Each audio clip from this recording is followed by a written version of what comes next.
कैसे हो आप लोग? माय सेल्फ विनायक दुबे और कैटलिस्ट भैया एंड स्वागत है आप सभी का लेक्चर नंबर 5। और इस लेक्चर में हम डिराइव करने वाले हैं आपका स्मॉल जी का value, that is acceleration due to gravity का वैल्यू। देखो यार, एग्जाम पॉइंट ऑफ व्यू से बिल्कुल इंपॉर्टेंट नहीं है, आपके एग्जाम में डिराइव करने को नहीं आएगा कि स्मॉल जी का वैल्यू डिराइव करो 2 मार्क्स से 4 मार्क्स से, बिल्कुल नहीं आएगा। बट जरूरी है पता चला कि जी का वैल्यू आया कैसे, जो कि आपको बहुत यूज होगा क्लास 10th में, क्लास 11th में और क्लास 12 में आपको देखने को मिलेगा जी का value, acceleration due to gravity. शुरू करते हैं, बट उससे पहले मैं आपको चीज बताना चाहता हूँ। चीज ये है कि आपको न्यूटन का सेकंड लॉ पता है ना, कि जो नेट फोर्स एक्ट करता है ऑब्जेक्ट पे वो लीड करता है उसके मास और एक्सेलरेशन का। यानी कि सिंपली ये है कि फोर्स इक्वल टू ma, ये आपको पता होना चाहिए। जहाँ पे फोर्स है, आप F आपका फोर्स है, m आपका मास है एंड a आपका एक्सेलरेशन है। ये आपका ओरिजिनल फॉर्मूला है, ठीक है। ये आपका लाइक सारे फोर्सेस के लिए ये आपका ओरिजिनल फोर्स है, यानी कि इधर से मान लो ओरिजिनल फॉर्मूला है। ये चीज को आप याद रखो। फिर बट जब हम ग्रेविटेशन की बात करते हैं, जहां पे ग्रेविटी का खेल आता है तो वहां पे आपका जो a है वो रिप्लेस होता है g से, यानी कि F इक्वल टू mg हो जाता है। ये आपका ग्रेविटी के लिए जब भी ग्रेविटेशन में जब भी रहेगा तो यहाँ पे फोर्स आपका इस तरीके से लिखा जाएगा m इंटू a की जगह m इंटू g। तो ये आपको पता होना चाहिए। तो ये तो हो गया। अब आपको इस फॉर्मूले को डिराइव करने के लिए कुछ नहीं चाहिए, बस Newton's universal law of gravitation का जो फॉर्मूला आपको पिछले लेक्चर में बताया था, पिछले लेक्चर में, वो आपको बस पता होना चाहिए, जो कि क्या था, रिपीट करो।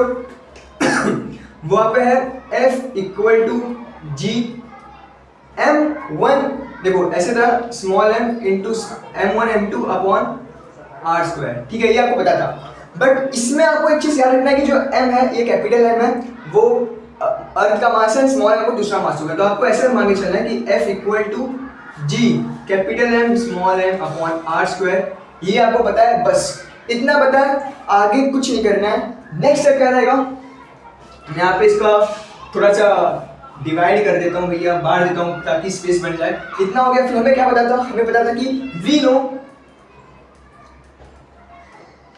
F equal to ma, that is F equal to mg। तो जो mg है, F इक्वल टू mg, यानी कि F mg के बराबर है और mg F के बराबर है। तो यहाँ देख रहे हो F है, तो ये F की जगह पे आप mg लिख दो, बिकॉज वो F इक्वल टू mg है, तो ये mg यहाँ आएगा।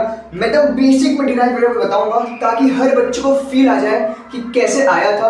मैं मान के चलता हूँ कि बहुत सारे बच्चे एवरेज इनको कैलकुलेशन में इशू होता है। पर्सनली मुझे खुद 12 तक कैलकुलेशन में बड़ा इशू होता था कि ये पावर ऊपर कैसे आ गया, नीचे कैसे आ गया। तो मैं एक स्टेप बताऊंगा ताकि क्रिस्टल क्लियर हो जाए। और जो भाई हाई लेवल के बच्चे हैं थोड़ा सा कोऑपरेट कर लेना। तो देखो ये आपको पता है F इक्वल टू mg हो गया। अब इनको mg यहाँ पुट करना है, तो basically mg equal to G M M into R square. G क्या है कमेंट बॉक्स में कमेंट कर देना, जो कि आपका ग्रेविटेशनल कांस्टेंट। वैल्यू क्या है ये भी आपको पता होना चाहिए, मैंने आपको बताया अच्छे से। देखो अब यहाँ पे m है, ये m और ये को काट दो, काट दिया जैसे उसने आपको काटा था, काट दिए। और नहीं काटो तो भाई कटवाना मत कभी। फिर आपका देखो ये g आ गया, g बराबर हो गया आपका gm अपॉन आर स्क्वायर। इतना हो गया। अब आगे बस आपको वैल्यू पुटअप करना है, जो आपको वैल्यू पता होना चाहिए। जी का वैल्यू आपको पता होना चाहिए। जो जी का वैल्यू है वो आपका होता है 6.673 इंटू 10⁻⁻11 का पावर है।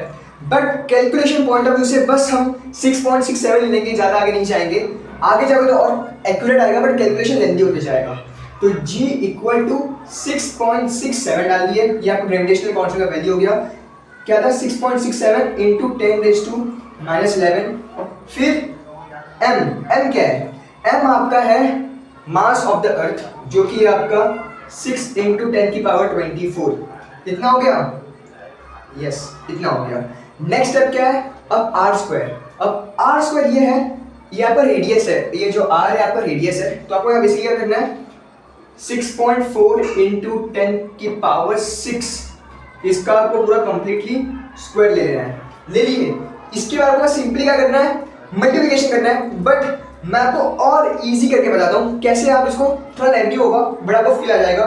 बीच के पार्ट्स आप कट कर सकते हो, इंपॉर्टेंट नहीं है, बट मैं आपको बस कैलकुलेशन पॉइंट ऑफ व्यू से थोड़ा सा एक्सपांड करके बता रहा हूँ कैसे होगा। देखो क्या करना है यार, हम लाइफ में सॉल्व करना चाहते हैं ज़्यादा कंफ्यूजन मत रखा करो लाइफ में, इसलिए आप लोगों को कंफ्यूजन लग रहा है यार, यहाँ पे 11, यहाँ पे 10 की पावर 24, यहाँ पे 10 की पावर -11, नीचे 10 की पावर 6 का स्क्वायर कैसे करूँगा यार। सिंपली है, साथ साथ को साथ में रखो, जिनका बनता है उनको साथ में रखो। मतलब ये है भैया कि जो 10 का पावर उनको साथ में रखो, उनको बनता है। देखो ऐसे g = 6.67 हो गया, पॉइंट इसको 6 यहाँ लो, और देखो 10 का जमता है तो बस सिंपल से दो इंटू 10 की पावर -11 इंटू 10 की पावर 24, इनका जमता है भैया।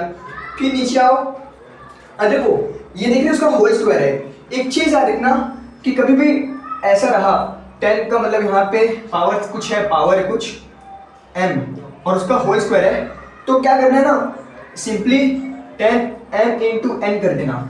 यहाँ पे वही रहेगा कि यहाँ पे तो ये तो इसका स्क्वायर लेना पूरा, तो इसका ऐसा होगा कुछ आपका 6.4 का स्क्वायर हो गया इंटू मल्टीप्लाई करना। देखो मैंने मल्टीप्लाई करके दिखाया हूँ, तो 6 टू का कितना होता है, 12 होता है। मेरे दिमाग में क्या आता था कि इसका भी स्क्वायर कर दूंगा, तो 10 की पावर 6 का ऐसा मत कर देना कि 10 की पावर 6 आपका 10 की पावर 36 कर दोगे स्क्वायर करके, ये मत करना। आपको ये दिमाग लगाना है, तो हो जाएगा 10 की पावर 6 इंटू 2 10 की पावर 12, देख रहे हो। तो ये नीचे आ जाएगा आपका 10 की पावर 12 बराबर हो गया। अब यहाँ पे आते हैं, देखो ये क्या है, 10 की पावर -11 इंटू 10 की पावर 24, 10 की पावर में ही है, 10 की पावर में ही है। तो जब आपका सेम है, जब आपके बेस सेम है, तो उनको सम कर देते हैं, यानी कि ऐसा यहाँ पे आते हैं 10 इंटू -11 सेम है, 10 पावर 10 भी सेम है, 10 भी सेम है, तो यहाँ पे प्लस कर दो 24। अब भैया 24 में से 13 जोड़ना है अपने, 24 में अपने को 11 जोड़ना है, बट -11 जोड़ना है, तो बचेगा क्या, 24 - 11 कितना होता है, 4 में से करो 3 हो गया, 2 में से करो यानी 13 हो गया, 10⁻13 आया। समझ रहा है कैसे 10⁻13 आया, तो ये इसका वैल्यू इतना हो गया। तो देखो इसको यहाँ लेके चलते हैं, थोड़ा और स्पेस देता हूँ। देखो अब कुछ ऐसा होगा, जी आपका क्या हो गया 6.67 इंटू 10 की पावर क्या 13, 10 की पावर 13 हो गया, ठीक है, समझ में आया। अब नीचे आ जाओ, एक सेकेंड, 6 भी है ना, इंटू 6 मान लो, 6 यहाँ पे है, आगे पीछे चलता है, नीचे 6.4। अब 6.4 का अपने को स्क्वायर करना पड़ेगा।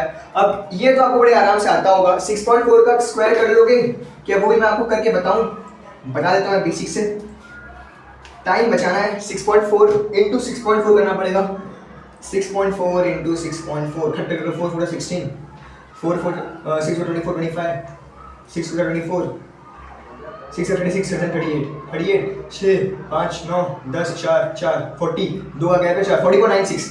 तो क्या आ रहा है नीचे आएगा 40.96, लेकिन हमने यहाँ पे स्क्वायर किया है इंटू 10 की पावर 12।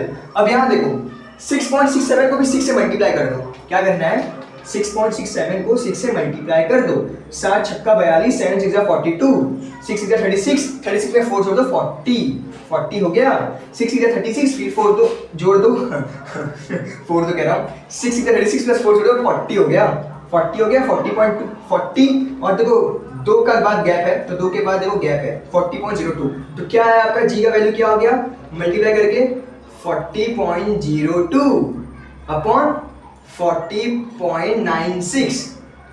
अब यहाँ देखो साथ में क्या है 10 की पावर 13 अपॉन 10 की पावर 12।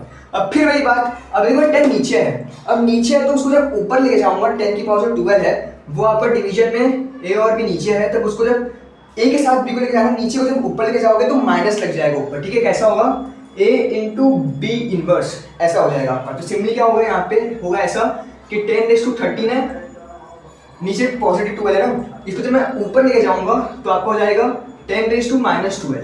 अब देखो फिर वही बात, आपको सेम लाइक टर्म है तो उनको ऐड करना है, 13 में ऐड करना है -12, तो बचेगा भैया 1, क्या बनेगा आपका 10 की पावर 1 बनेगा, ठीक है। तो ऐसा हो जाएगा जी आपका हो जाएगा 40 इंटू 0.2 इंटू 10 की पावर 1 अपॉन 40.96। इतना समझ में आया, बाकी आपका सब रफ वर्क है।